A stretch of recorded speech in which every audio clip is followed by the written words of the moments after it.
আপনার নামটা একটু বলতেন। আমার নাম কবির বিন সামাদ, যদিও ভালো নাম আরো একটা ছিল, সেটা হলো ইকরামুল কবির। সবাই তো কবির বিন সামাদ নামে বোধহয় চিনে, রাইট? ওকে, বয়সটা কত? আমার বয়স 37 বছর। জন্ম জেলা?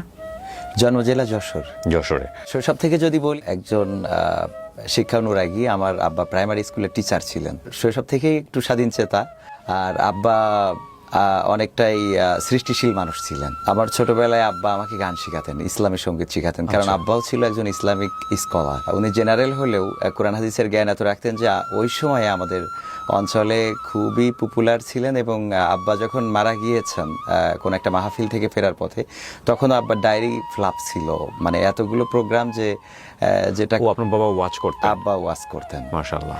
মারা যাওয়ার পরেই মূলত জীবনের খারাপ দিনগুলো শুরু হয়েছিল। আপনার বয়স কত তখন? আব্বা যখন মারা গিয়েছেন তখন আমার বয়স 14 বছর। আপনি বড় সবার? আমি সবার বড়। কয় ভাই বোন ছিলেন আপনার? সবার বড় বলতে একটু ভুল হয়ে গেল, মানে আমি ভাইদের বড় আর কিছু। আমরা 2 ভাই 3 বোন। তো আমার বড় 2 বোন আছে, আর আমার ছোট বোন, তারপরে ছোট ভাই। জি।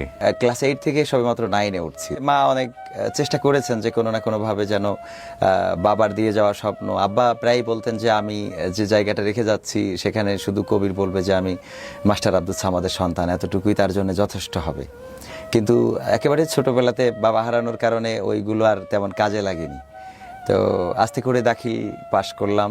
এরপরে আমরা কাছাকাছি ভর্তি হয়েছিলাম কলেজে, ইন্টারে। দাখিল থেকে অবশ্যই জেনারেল লাইনে চলে গেছিলাম। পরিবারে অশান্তি বলতে অভাব শুরু। পরীক্ষার ফি অথবা ক্লাসের মাসিক যে বেতন, এগুলো দিতে পারতাম না।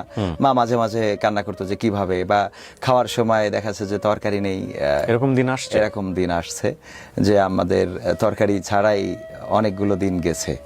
এমনকি মা, এটা বলাটা সুন্দর হবে কিনা জানি না, যে মা অনেক সময় মানুষের কাছে হাতও পেতেছেন আমাদের মুখে আহার তুলে দেওয়ার জন্য। আমি যখন কলেজে ইন্টারে ফার্স্ট ইয়ারে, তখন আমার কলেজের বেতন পরিশোধ করার জন্য আমি একবার হোটেলে চাকরি নিয়েছিলাম। কি চাকরি ছিল এটা? এটা ছিল হোটেলে প্লেট ধোয়া, মোছা করা, খাবার বন্টন, এগুলো। এটার কি পদবি বলে জানি না, 30 টাকা বেতনে।